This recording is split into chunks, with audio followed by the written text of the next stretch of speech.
Welcome to Bad Gear, the show about the world's most hated audio tools. It doesn't happen often that we have some real vintage gear on this channel.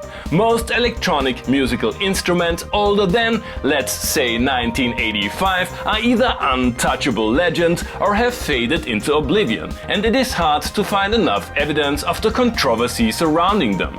Today is a pleasant exception. We are going to talk about the Korg KPR-77.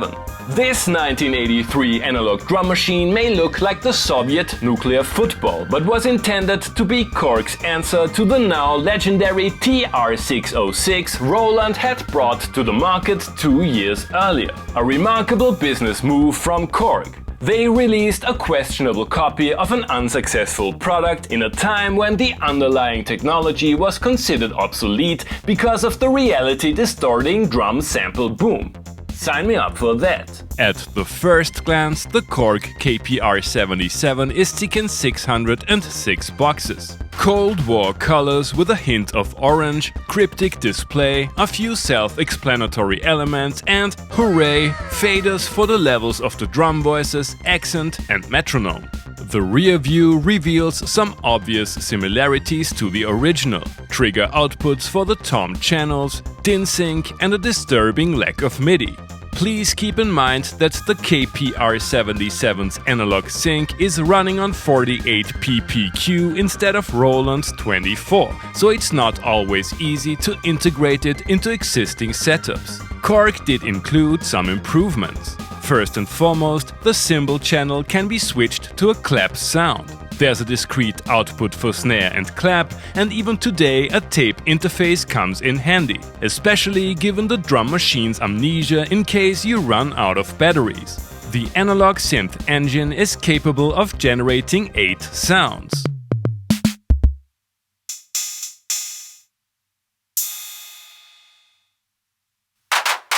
Plus tom flams and 2 metronome clicks.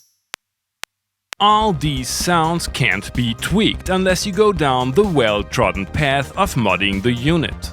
Accent gives the drum hits a slightly different timbre, and I have the impression that they sound a little sweeter when the levels aren't fully cranked. There has been a lot of talk about how frustrating the built-in sequencer can be, and this is certainly exacerbated by the manual, which I would consider the ideal cure for insomnia. Sure, you will have to remember a few semi-random vintage UI martial arts moves, but pattern-based sequencing is surprisingly straightforward.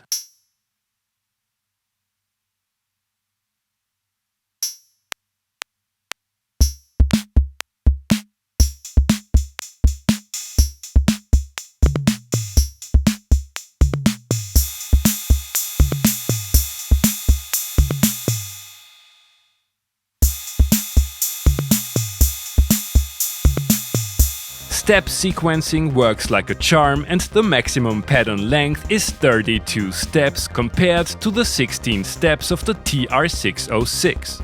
Pattern chaining allows you to create song-like structures and has a dal segno function. I was lucky to find a more or less mint unit that came with the original box, stylish bag and preset rhythm data on tape. KPR-77s are kind of rare and not exactly cheap. The Korg KPR-77 seems like an obscure vintage music technology artifact. Is it the evil sibling of the iconic TR-606? You have already heard the KPR-77 in our little intro tune. Yes, I could have programmed the beat on the drum machine. The lack of MIDI connectivity is a real limitation. Fortunately, the BeatStep Pro speaks vintage Korg sync fluently.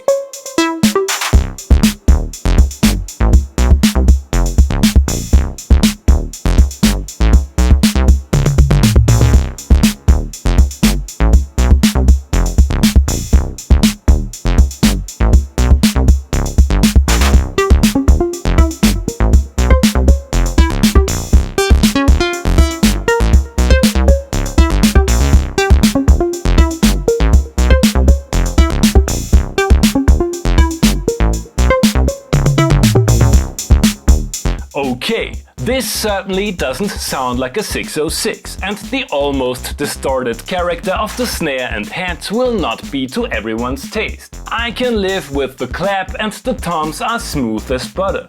It is not always easy to find devices that are compatible with the KPR-77 sync, but the trigger outs of the tom channels can be used to generate low PPQ sync tracks. Ideal for walkers. Let's give it a try in this Look Mom No MIDI jam.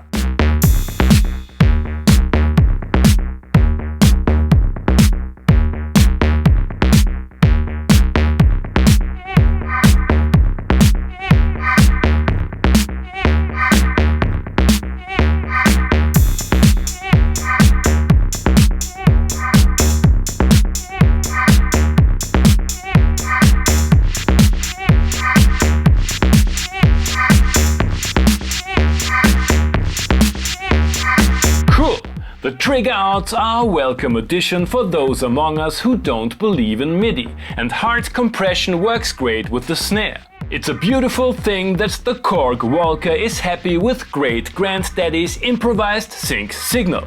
The TR-606 was and still is a staple in experimental yet catchy electronic music. I'm not so sure about the KPR-77. Let's break this curse with this 1993 Usenet mailing list Cerebral Electronica ID Ambient exercise.